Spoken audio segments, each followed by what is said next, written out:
Hey, and welcome on back to Workshop Wednesday. I'm Chelsea Busmeyer. Thanks for joining me today in my workshop. Today, I'm going to show you how you can quickly, easily, and professionally shorten a spaghetti strap on any type of garment and a few other tips along the way. This is the dress that I'm actually adjusting for my client. And let's head on over to the sewing machine and get started. Let's take a look at this dress and how these spaghetti straps were originally sewn in. As with any sewing project, there are multiple ways that you can do any one thing, and straps can be sewn in a variety of ways as well. Here we have the spaghetti strap set in between both the outer layer of fabric and the inner lining, or in this case, it's not a full lining, it's just a facing. Now, I do really like this method the best for a couple of reasons, but the main reason being that it's a smoother transition. When there's less layers of fabric, it's a smoother transition from the garment to the strap. And whenever you attach the strap inside, sometimes garments will have it this way. It does make it kind of quicker and easier to get at that seam if it's just stitched right across here. But there's more layers of fabric, and here we can even see the lining kind of sticking up a little bit.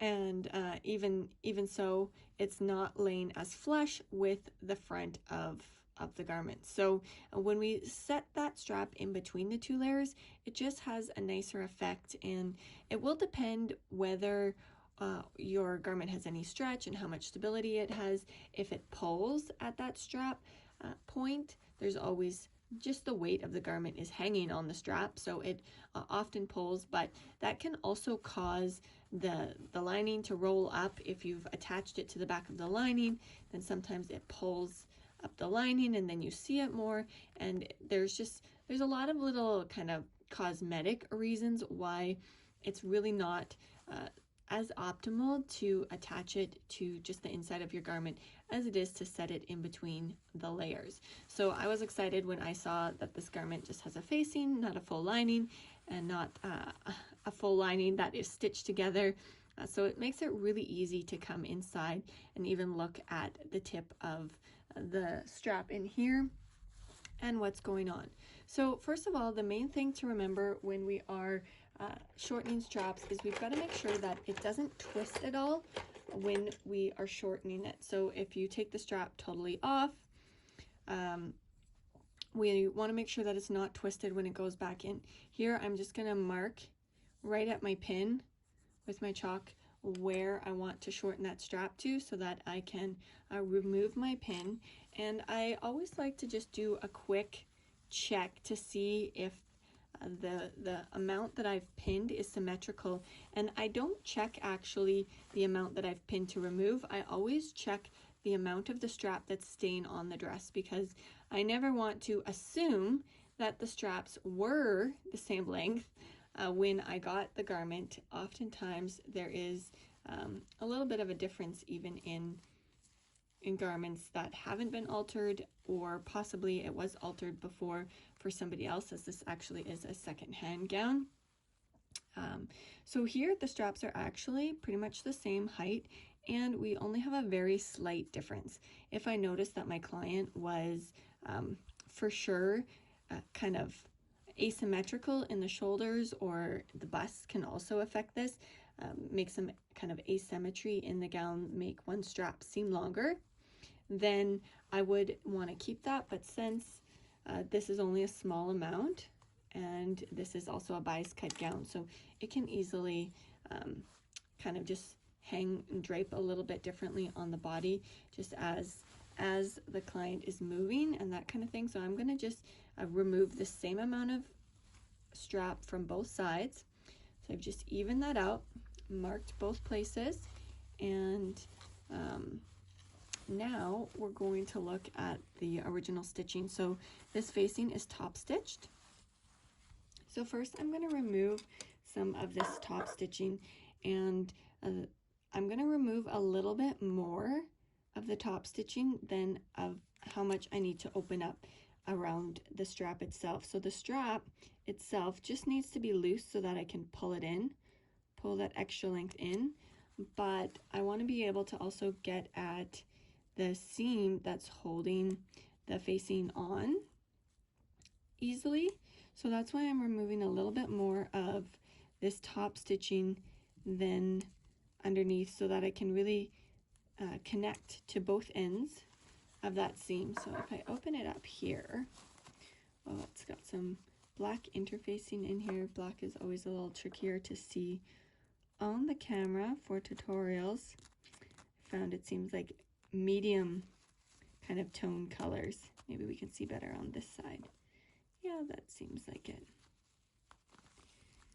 Medium shades show up. If it's too light, you can't see it on the camera. If it's too dark, you can't see it on the camera.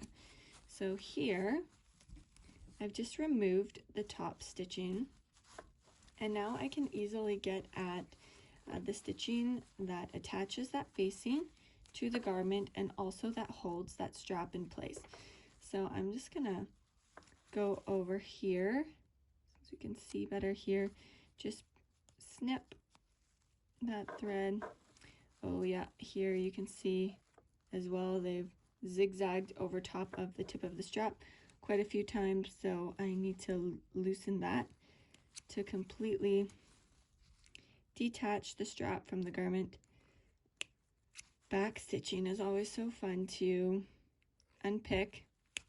I always say when I sew things, I sew them not to be taken apart again. So I often have a lot of back stitching. Want to keep everything secure, you know? So I'm just going to pull that down. Make sure, once again, I always double check to make sure that the strap isn't twisted. Because these straps are bias cut, it almost feels like it's like twisted throughout the strap. But I want to make sure when it's laying on her shoulders, it doesn't look like it's twisted at all. And I want to make sure that my white marking is right at that seam line where I'm going to close it back up. So now that we've unstitched the top stitching, loosened the strap, pulled it into exactly where we need it, we can stitch across and close up this opening in between the facing and the garment once again, and then top stitch it.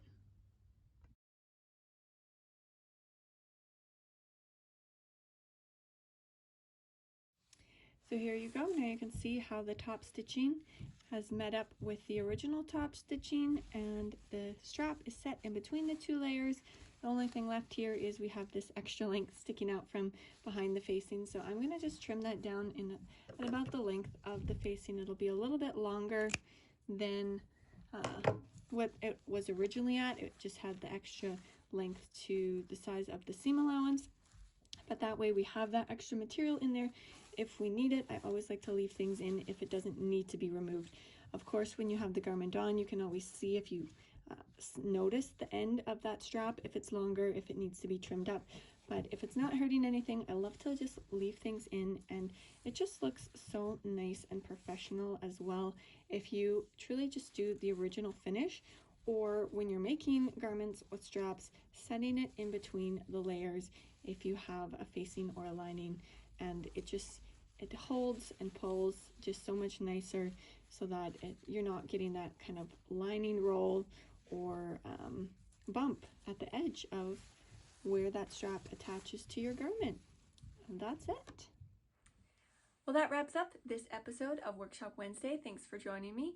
Feel free to leave a comment and let me know what you thought of the video, and definitely check out the link in the description box and join my Facebook group if you're not already a member, and share your sewing projects with me, your sewing struggles, or whatever it is that you might like to have a future Workshop Wednesday tutorial based on.